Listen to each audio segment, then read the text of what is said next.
What's going on, Neon Nation, and welcome back for some more Cyberpunk 2077 lore on Cyberware, a brief history on augmentations, and the various generations developed through the years. Cyberware was created as the next logical step to medical prosthesis. Replacing missing limbs, organs, and augmenting the spine as a result of body trauma led to the development of not only replacements for these different parts of the human anatomy, but replacements with improvements. R&D on Cyberware was further accelerated when many veterans of the First Central American War returned home injured, many times missing limbs. The crude replacements developed were not the most robust and functional, and lacked designs that integrated well into the human body. In 2077, these are referred to as Generation 0 augmentations, and virtually no one uses this type of cyberware. Iterating upon the first forms of cyberware were Generation 1 implants, the early combat and industrial augmentations. Industrial implants like lung filters were created for laborers who worked in polluted environments, and more combat-centric cybernetics were created in response to the Second Central American War and the Second and Third Corporate Wars. This led to an augmentation arms race to develop the best enhancements to give troops on the battlefield the upper hand, as many megacorporations looked to capture the market. Militech found early success in this department with their troops dominating the battlefields in war. In 2077, these Generation 1 implants are mainly made of metal and plastic and can only really be seen on the black market or in the hands of the poor. The corporations who had participated in the corporate war started to see the profit potential of cyberware and related technologies, and many started expanding their offerings to include medical implants for veterans, as well as the first commercial mass-market cybernetics, leading to Generation 2 cyberware. During this time, antirejection treatments were developed, the style of kitsch became popular, and braindance technology saw a massive uptick, all leading to cyberware creating a captive audience. Federally unregulated cyberweapons were also developed. Gen 2 implants are the most common on Night City streets in 2077.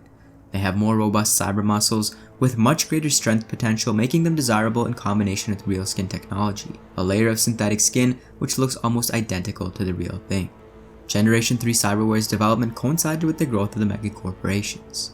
With megacorporations using increased force with one another, their security divisions and armies needed the best of the best chrome to use as a deterrent to other companies looking to encroach on their territory. Subdermal armors and retractable weapons became more prolific, and on a more micro level, Bioware such as skinweaves, nanosurgeons, and toxin binders also saw an increase in popularity.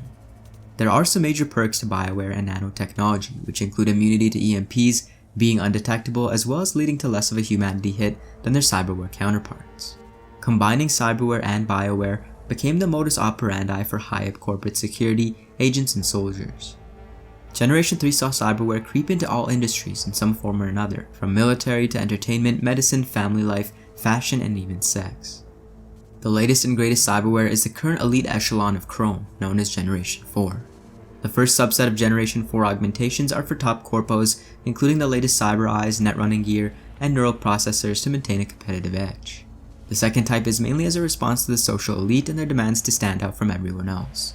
Braindance stars, singers, and celebrities embrace gold and platinum cyberware, limbs made out of pure crystal, and augmentations featuring rare natural woods worth thousands of eddies.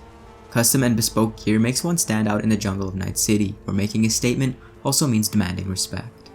Off-the-shelf implants are known as shelfware and will do a decent job, although obviously custom-tuned and tailored gear is preferred for most edge runners and professionals. Light implants can be installed in a fairly routine manner, but more complicated cyberware needs a specialist known as a ripper dog. Full body replacement and even more complex operations can only be performed in specialist clinics and are highly dangerous.